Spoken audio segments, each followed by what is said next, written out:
স্মরণ করি পরমেশ, যার গুণ বর্ণিয়া শেষ বেদে করতে নারে। স্মরণ নিলে যার পায়ে ব্যাঘাত বিঘ্ন দূরে যায়, বারে বারে নমস্কার করি তারে। পরে বন্দী মায়ের চরণ, যে পদ বিপদ হরণ, ভবসিন্ধু তরণের একমাত্র উপায়। যে পদ ভাবিলে পরে আপদ হরে বিপদ হরে, জীবগণে ধ্রুব মোক্ষ পায়। এ ভাবধারায় বলতে গেলে অনেক সময় যাবে চলে, তাইতে চিন্তা করলেম দিলে। মনশিক্ষায় বেশি প্রয়োজন নাই, কবি গান শুনবার তরে যারা বসেছেন আসরে, প্রত্যেকের চরণ ধরে সশ্রদ্ধ প্রণাম জানায়। আপনারা করবেন আশীর্বাদ, যা হতে যায় চিত্তের বিষাদ। ইষ্টপ্রেম প্রসাদ যেন অন্তরে হয় লাভ, যত দেহের খুঁটিনাটি ঝেড়ে দেহের ময়লা মাটি, ভেতরেতে জাগে যেন প্রকৃত পবিত্র স্বভাব। যা একেবার বন্দনার ভাব করে শেষ বক্তব্য করিব পেশ। সবিশেষ সবার মধ্যে জানাই নিবেদন, এখানকার যে ধর্মীয় অনুষ্ঠান, অনেকবার এখানে গেয়েছি কবি গান, এবারও শ্রোতাদের প্রাণের আকর্ষণ। অসীম সরকার এলে পরে এই হরি বাসরে শ্রোতাদের হয় নাকি আনন্দবর্ধন। তবে অনেক প্রতিকূলতার মধ্যে দিয়া আজ এসেছি ছুটিয়া। আপনারা একটু আশীর্বাদ দিয়ে আমাকে করবেন ধন্য। আপনাদের আশীর্বাদ পেলে আমি আপনাদের দিন ও ছেলে, আমি চলবো শুধু আশীর্বাদের জন্য। আমার বিপক্ষ কবি যিনি, স্বনাম ছেড়ে তিনি প্রেমানন্দ দাস নাম করিয়া গ্রহণ, আমাকে নাম দিয়ে যোগানন্দ এবার ধরেছে একটু কাব্য ছন্দ। করিতে আজি দুজনের মধ্যে দ্বন্দ্ব, এসে দিল দর্শন। এইবার আমিও অসীম নামটি দিয়ে ছাড়ি, কবি গানের পাল্লা ধরি। যোগানন্দ নাম গ্রহণ করিলাম সভায়, প্রণামিয়া সেই মহামানবের পায়ে যাচ্ছি তার ভূমিকায়। সে যেন তার কথা কয়, ভক্তিপূর্ণ প্রণাম আমি জানাই তাই। মহামানবকে প্রণাম দিয়ে এবার তার ভূমিকা নিয়ে করব কিছু কৃষ্ণ কথা আলাপন। প্রথম প্রশ্ন করেছে দান, গুরু দাও তুমি সমাধান। আমি বিভিন্ন শাস্ত্র গ্রন্থের সিদ্ধান্ত করেছি অধ্যয়ন। বেদ বেদান্তে যাহা পাই, স্রষ্টার উপর কেহ নাই। পরম ব্রহ্ম স্রষ্টা আছে নিদর্শন। আবার গীতা ভাগবতে আমি বলি তোমার সাক্ষাতে, ওই যে আমার ব্যাসদেবের কলম অনুপাতে, শ্রেষ্ঠ হয় কৃষ্ণ নিত্য নিরঞ্জন। গীতার শ্লোক থরে থরে অনেকগুলো গেছে উচ্চারণ করে। বলে আমি গেছি গর্তে পড়ে, তাহলে কলম ধরে গীত গোবিন্দ জয়দেব করিয়া লিখন। আমার কাছে খুলে বলো সেখানে কেন রাধার সম্মান বেশি দিল? তাহলে ওই জায়গা তো কৃষ্ণ ছোট হয়ে গেল, এতে মানে না আমার মন। ধরো আবার কথা ধরো, তাহলে কৃষ্ণ বড় না রাধা বড়, এটা তুমি মীমাংসা করো, শুনতে আমার আছে আকিঞ্চন। এইবার দিয়ে আমার কাব্যের ভাষা দেব আমি বিশুদ্ধ মীমাংসা। এই মীমাংসা আমার মুখের কথা নয়, আমার গোবিন্দের লীলা অনুসারে আমি মীমাংসা দেব তারে। জয়দেব কিন্তু কলম ধরে রাধার শ্রেষ্ঠত্ব দেয় নাই সেই জায়গায়। ঘটনাটা কি ঘটেছিল একটু বলা আপনাদের কাছে ভালো। জয়দেব যখন এই গ্রন্থ লিখতে গেল, মনের মধ্যে প্রশ্ন তার হইল উদয়। যখন এমন জায়গায় পৌঁছে গেছে, সেখানে এই নাটকে কৃষ্ণ কর্তৃক রাধারানীর পাও ধরা আছে, এই জায়গায় বিপাকে পড়েছে জয়দেব। তখন না, জয়দেব মনে করে ভাবনা কৃষ্ণকে দিয়ে তো রাধার পাও ধরানো যাবে না, কারণ এ হলে তো শাস্ত্র বিরুদ্ধ কর্ম হয়। কিন্তু জয়দেব ভাবে তুলি ধরি, কিন্তু এখন যদি এইটা আমি না লিখন করি তাহলে তো আমার নাটকও নষ্ট হয়। এই কথা চিন্তা করে তুলি কলম রেখে মন্দিরে জয়দেব ধীরে ধীরে স্নান করবার তরে করিল গমন। অজয় নদীর কূলে গেল, সেখানে মুখে হাত দিয়ে ভাবতেছিল যে কি করে আমি ধরাই কৃষ্ণ কর্তৃক শ্রীরাধার চরণ। দেখবেন মনের মধ্যে চিন্তা থাকলে পরে কেউ যদি পায়খানা করবার জন্য ঢোকে পায়খানার ভিতরে, পায়খানা হয়ে গেছে তাও আধ ঘন্টা বসেই আছে, মনে নাই বেরোবে, এরকম হয় না? খাঁটি কথা কন, হয় কি না? হয়ে যায়। আমি একদিন গামছা টামছা খুলে ল্যাংটা হয়ে বেরোয় গেছিলাম, চিন্তা করতে করতে বাইরে চোখ শুয়ে কই। এই কথা বলা দরকার। আমার শিষ্য ছেলে সজল সরকার যে কবি গান গায়, সে বাইরে দাঁড়াইছিল, সে দেখে বাবা ওই অবস্থায় বেরোয় এলো। বাবা করো কি? ও আমার কিছু পড়া নাই, এ তুমি ঠিক পাই যাই। কারণ আমি কি চিন্তা করতে করতে বেরোইছিলাম সেটা আপনাকে কব না। এ জাগতিক কোনো চিন্তা না, জাগতিক চিন্তা করে আমি বের হই নাই ওই প্রকারে। সেদিন বুঝতে পারলাম যে মানুষ ল্যাংটা হয়ে চলে ফেরে, তাহলে তার মন কোন অবস্থায় গেলে ল্যাংটা হতে পারে মহাশয়। কারণ দৈহিক জ্ঞান যখন থাকে না তার, সে ল্যাংটা কি কাপড় পরা, তাই না, থাকে না সে সেই জ্ঞানের ভিতর। এই জন্যে জয়দেবও মনে চিন্তা করে আমি কি করে লিখি কলম ধরে। কারণ শ্রীকৃষ্ণ তিনি সারোদ্ধার, ঈশ্বর পরম কৃষ্ণ সচ্চিদানন্দ বিগ্রহ, অনাদিরাদি গোবিন্দ সর্বকারণে কারণম। তাহলে এই যদি হয় শাস্ত্রের কথা, তাহলে কি করে রাধার চরণে কৃষ্ণের নয়ে মাথা, আমি সেই কথা লিখব আমার এই নাটকের পাতায়। এইভাবে বসে বসে চিন্তা করে ভাবলেন কৃষ্ণ নটবরে, জয়দেব রে, হ্যাঁ তুমি লিখতে গিয়ে পড়লে বেকায় দায়, তবে অন্তরে আমার আছে ভাবো আমার প্রেমের গুরুর সম্মান আমি দেব। জয়দেব তো আছে সেই অজয় নদীর কিনারায়, স্নান করতে জয়দেব গেল, ওইভাবে মুখে হাত দিয়ে বসেছিল। আর স্বয়ং কৃষ্ণ নীলদল খাঁটি জয়দেবের বেশ ধরে জয়দেবের ঘরে হয়েছে উদয়। বলি সবার সম্প্রতি জয়দেবের স্ত্রী পদ্মাবতী, উনি স্বামীর জন্য অন্ন ব্যঞ্জন করেছে রন্ধন। জয়দেব গিয়ে তখন রন্ধনশালার দ্বারে ডাক দিয়ে বলে স্ত্রীর ধারে, শুনছ গো রান্না হয়েছে এবারে, কারণ ক্ষুধার্থ আমারে পরাণ। জয়দেবের স্ত্রী ডেকে কয় একদম রান্না আমার পরিপূর্ণ হয়ে যায়, তবে তুমি যাও গোবিন্দ মন্দিরে গিয়ে সেরে আসো পূজার পার্বণ।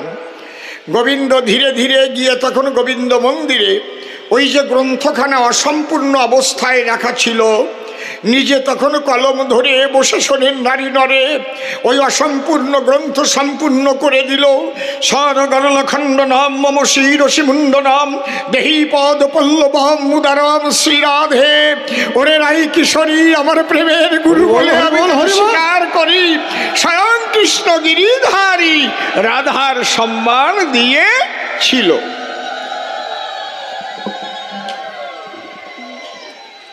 ওখান থেকে লেখার পরে এইবার গেল রান্নাঘরে, গিয়ে বলল পদ্মাবতীর গোচরে এইবার আমার করো কিছু সেবার আয়োজন। শ্রদ্ধা সতী পদ্মাবতী, সে সেবা দিচ্ছে স্বামীর প্রতি, স্বামী ছাড়া অন্য চিন্তা শক্ত করে না কখন, কিন্তু সে জানে না মোটে বিশ্বস্বামী এসেছে তার নিকটে। সে তো নিজের স্বামী জানে, যখন ওই পারস এনে দিয়েছে সেবার কারণ। আমার গোবিন্দ আনন্দ মনে সেই অন্ন ব্যঞ্জন দিয়ে বদনে জলধারা নয়নে বসছে তখন। গোবিন্দ ভাবে তাই এমন সেবা আরো 2 দিন পাই, যেদিন বিদুরের স্ত্রী আমাকে ক্ষুধান্ন করিয়েছিল ভক্ষণ। চোখের জলে ভেসে ভেসে পড়ে আমার চরণের পাশে ভক্তি রসে সেই যে তার প্লাবন। আজকে সেই ভক্তি ভরে সেবা দেয় আমার গোবিন্দ, সেখান থেকে অর্ধেক পরিমাণে সেবা নেয়, আর অর্ধেক করিয়া রক্ষণ। ডাক দিয়ে বলে তাই পদ্মাবতী এবার আমি বিশ্রামে যাই, তুমি এইটুকু করো সেবন। এইবার গোবিন্দ বিশ্রামের কথা বলে চির বিশ্রামে গেছে চলে। এইবার পদ্মাবতী দুটো সেবা করবে বলে কেবল অন্ন ব্যঞ্জন নিয়ে যখন বসেছে তখন 2-4 গ্রস দিয়েছে গালে। এমন সময় আসল জয়দেব ফাঁক তালে ওই ঘরের সামনে দিল দর্শন। ঘরের সামনে মেরে উকি জয়দেব ভাবে এ কি দেখি, এইটা আমার বউ নাকি? কারণ আমার গৃহিণী যিনি, আমার আগে তো সেবা করেন না তিনি। সাধ্যাসতী আমি জানি তারে সর্বক্ষণ, কারণ পতির আগে সেবা করে সাধ্যাসতী কয় না তারে। আর ও যে অন্ন ব্যঞ্জন গ্রাসে গ্রাসে দিচ্ছে ভরিয়ে। জয়দেব কহিছে বচন, হে পদ্মাবতী, তোমার এত বড় অধোগতি? হ্যাঁ, কি হয়েছে পতি? বলে কি হয়েছে? আমি স্নান করতে যাবার পরে আর তুমি রন্ধন কার্য সেরে আমার আগে নিজে নিজে টকাটক করে করতেছো ভক্ষণ। পদ্মাবতী ডেকে কয়, ও স্বামী, কি বলছো তুমি আমায়? তুমি তো স্নান করে এলে আমার দরজায়, আমাকে বললে হয়েছে কি অন্নব্যঞ্জন রন্ধন? আমি বললাম তোমার কাছে রন্ধন ক্রিয়া হয়ে গেছে, তুমি যাও গোবিন্দ মন্দিরে করে এসো পূজা পার্বণ। তুমি পূজা সেরে এলে, আমি অন্ন ব্যঞ্জন দিলাম থালে, তুমি তাহা করিয়া গ্রহণ, কিছু অন্ন রেখে দিয়া তারপরে তুমি বিশ্রামে গিয়া করিলে শয়ন। বলে বলো কি? বলে হ্যাঁ। জয়দেব মনে মনে ভাবে, তাহলে আমার তো একটু পরীক্ষা করতে হবে। ধীরে ধীরে মন্দিরে গিয়ে জয়দেব দেখিবারে পায়, যে গ্রন্থ লিখতে না পেরে বসেছিল সে অজয় নদীর পাড়ে, কে যেন সেই তুলিয়ার কলম ধরে আর সেই গ্রন্থ সম্পূর্ণ করে দেয়।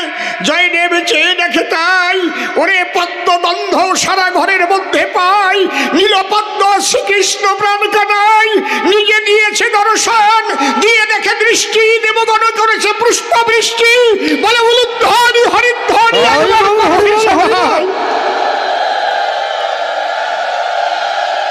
ভাসিয়া দুই চোখের জলে জয়দেব এসে পড়ল তখন পদ্মাবতীর চরণ তলে। পদ্মাবতী, তুমি সত্যি সতী? ওরে যিনি কৃষ্ণ জগৎপতি, তুমি তাকে আজ সেবা করাইলে। কত যুগ যুগান্তর ধরে মুনি ঋষিজার সাধন ভজন করে, তথাপি পায় না দেখা তারে। আজ সে আমার বুরতি ধরে এই রন্ধন ঘরে এসে দিয়ে দর্শন, তোমার হাতে নিল সেবা। তোমার মতো এমন ভক্তিমতী নারী কেবা, একবার তোমার চরণ ধুলি আমায়, ওই ধুলি আমি শিরে করি গ্রহণ। পদ্মাবতী করে মানা, না না না না, তুমিও কথা বলো না, আমি তাহলে পাপ ও পঙ্কিলে নিমজ্জিত হব বিলক্ষণ। বসে শোনেন জ্ঞানী নরে। জয়দেব বলে পদ্মাবতীর ধারে, পদ্মাবতী আমার গোবিন্দ সেবা করে যে প্রসাদ করেছে রক্ষণ, সেই প্রসাদ যখন তুমি নিলে, আমি বলি তবস্থলে ওটা প্রসাদ হতে মহাপ্রসাদ হলো বিলক্ষণ। সেই দেও মহাপ্রসাদ আমারে, ধন্য জীবন করো ভরে, প্রেমানন্দে হরি বলে সেই প্রসাদ করিল গ্রহণ। বলো সবাই হরি হরি, আছো যত নর নারী, আজ জয়দেব বেশে শ্রী হরি গ্রন্থ করিল সম্পূরণ। জয় রাধে। বলেন এই দোষ কি জয়দেবের? নিজে ভগবান যদি লিখে দেয়, ও বাবা, তা তুমি মানবা না কিসের দায়? আমার কাছে বলো দেখি, তুমি ডাক্তারের চাইতে বেশি মাতবার হইছো নাকি? ডাক্তার ডেথ সার্টিফিকেট লিখে দিয়েছে, আর একজন কয় না এখনো মরে নাই, বাইসি আছে, মাতবার কি? যদি স্বয়ং কৃষ্ণ এসে রাধারানীকে ভালোবেসে প্রেমের গুরু বলে শেষে তাকে বিশ্ববাসীর সকাশে প্রমাণ দিয়ে যায়, আমার কাছে বলো দেখি তাতে তোমার বাধাটা কি? বলে কি করি রাধা বড় হয়? তুমি কৃষ্ণের কাছে শুনে আসো গে, কি করি রাধা বড়, আমি লিখছি নাকি? কি যে কৃষ্ণ লিখে দিল সেই কৃষ্ণের কাছে তোমার শোনা ভালো। কি গোসাই কি কন, ঠিক কইছি না নাকি? হ্যাঁ, বাতাসে যদি মৌলবীর লুঙ্গি উড়ে যায় তা মৌলবী করবে কি? আমার না এইসব বাজে কথা ভালো লাগে না, আমার লজ্জা করে কেমন, সত্যি বাইরে। কিন্তু ও যা গল্প দিয়ে গেছে, কার নাকি সেই বারুইপুরের পেয়ারা নিচের দরজা দিয়ে দিয়ে নাকি ঠেসে ঠেসে দিয়েছে, তারপরে আবার ডেকে কয় ঠেসে যখন পেয়ারা দেয় তখন নাকি আবার হাসে আর কেঙ্গে বুক বাসায়।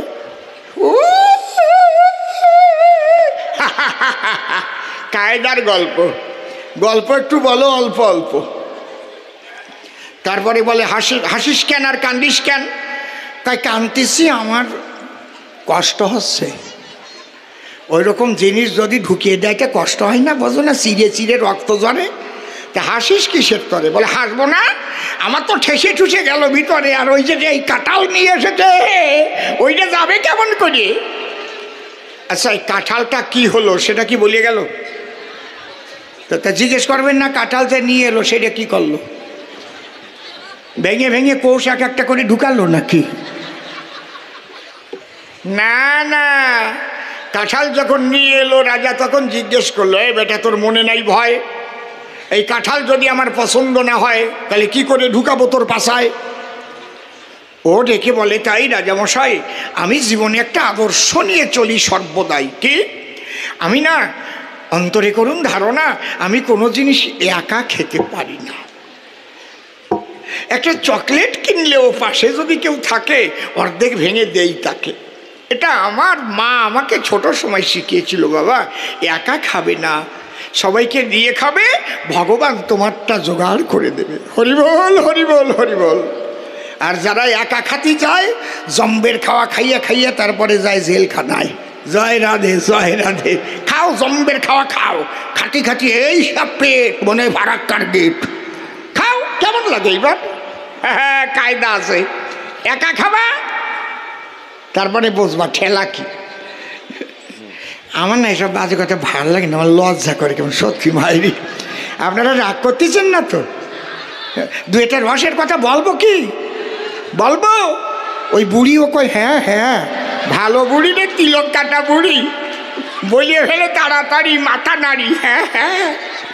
তা আপনারা ভাবছেন নাকি আমার রস শুকাইয়ে গেছে?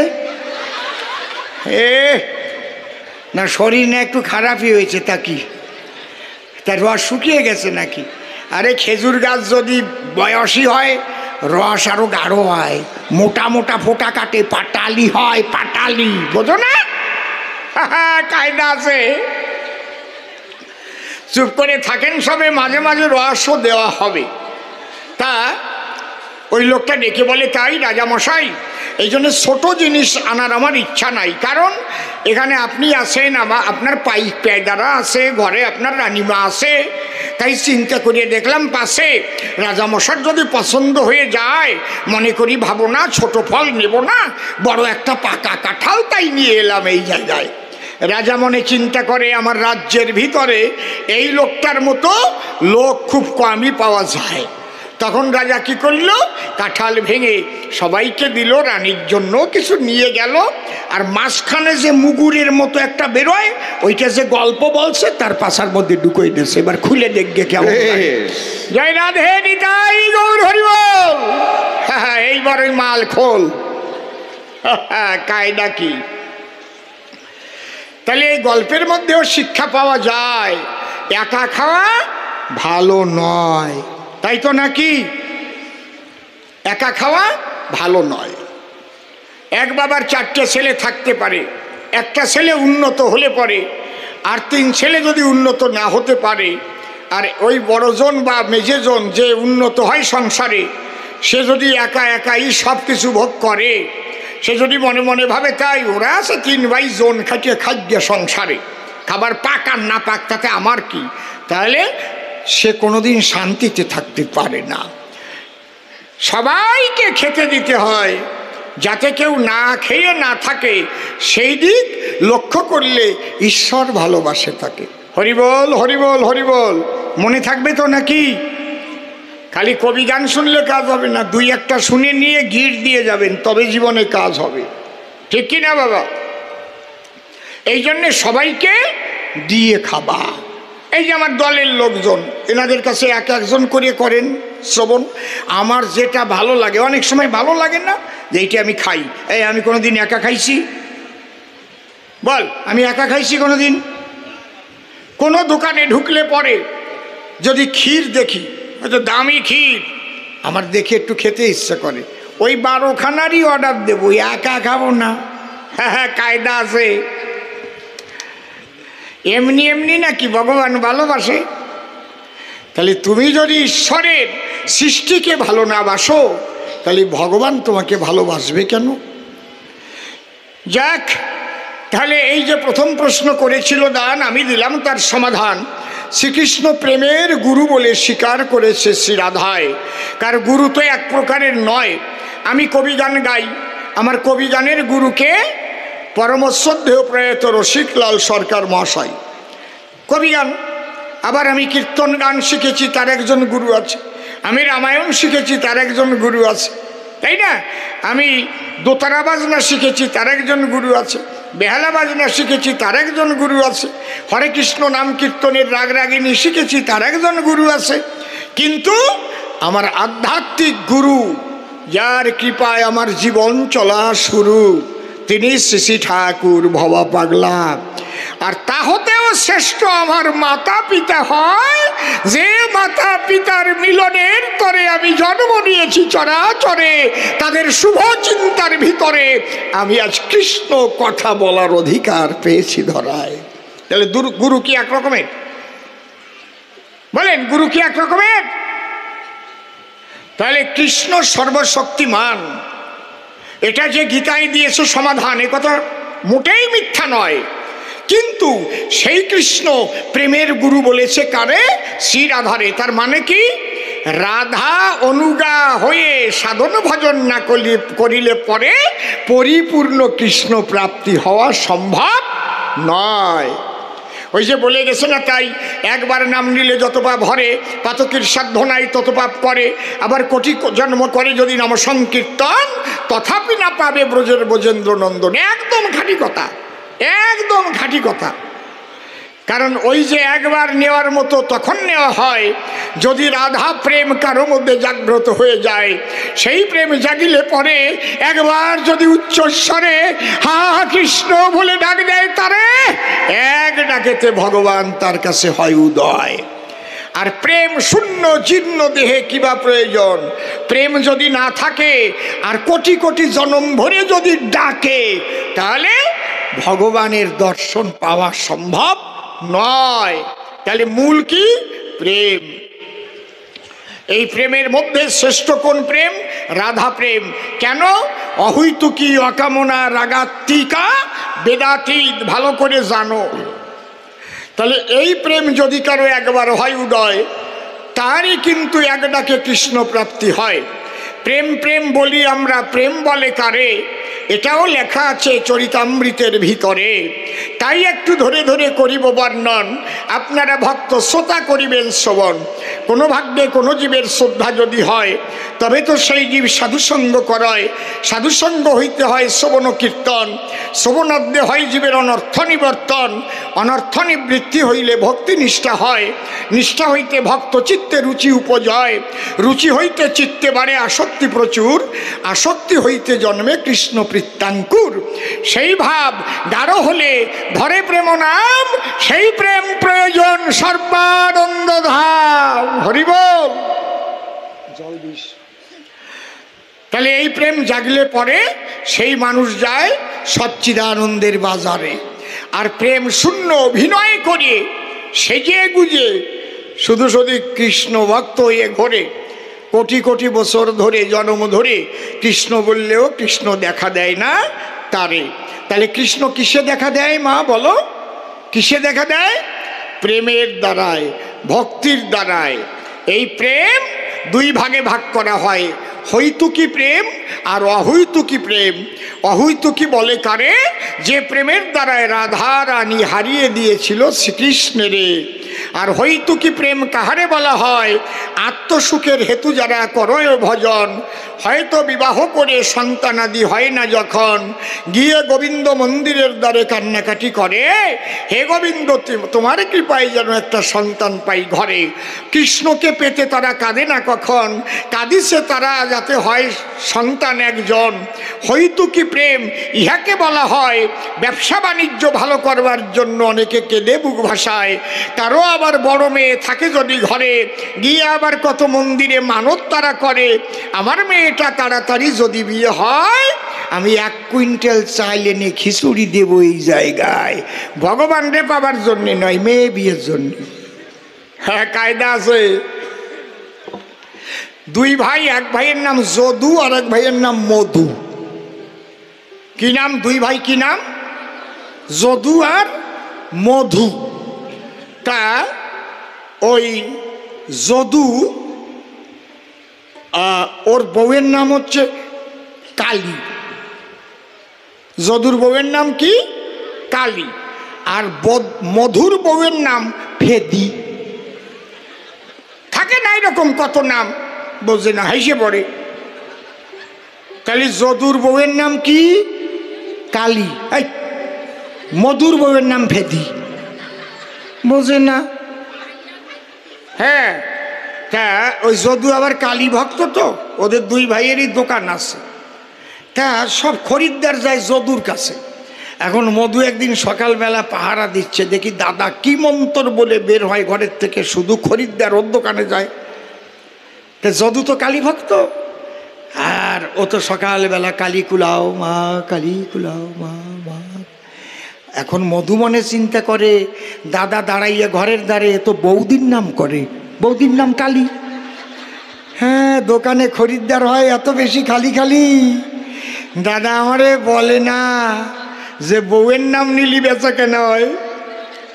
পরের দিন ও যখন ওই দ্বারে দাঁড়ায় বলে কালী কুলাও, ওই মধু ওর ঘরের দ্বারে দাঁড়ায় কয় ফেরি ভেদাও, ফেরি ভেদাও মা, ফেরি ভেদাও।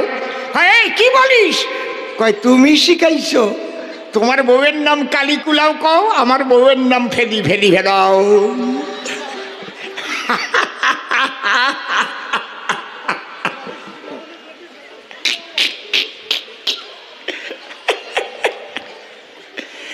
আমার না এইসব বাজে কথা ভালো লাগে না, আমার লজ্জা করে কেমন, সত্যি আমি না এই ধরনের মানুষ না, বলো বুঝেছেন। এখন দু একটা বলি ফেলে এখন ক্ষমা করে দিন, কিন্তু অসুবিধা নাই তো। বা কত রস, না না বলি ফেলেন, বলি ফেলেন। তাহলে নাম নেওয়ার মতো নিতে হয় বাবা, আর প্রেম সে নাম নিলে তবেই তার দেখা মেলে। তাহলে ও যে কথা গেছে বলে জবাব করলাম তার।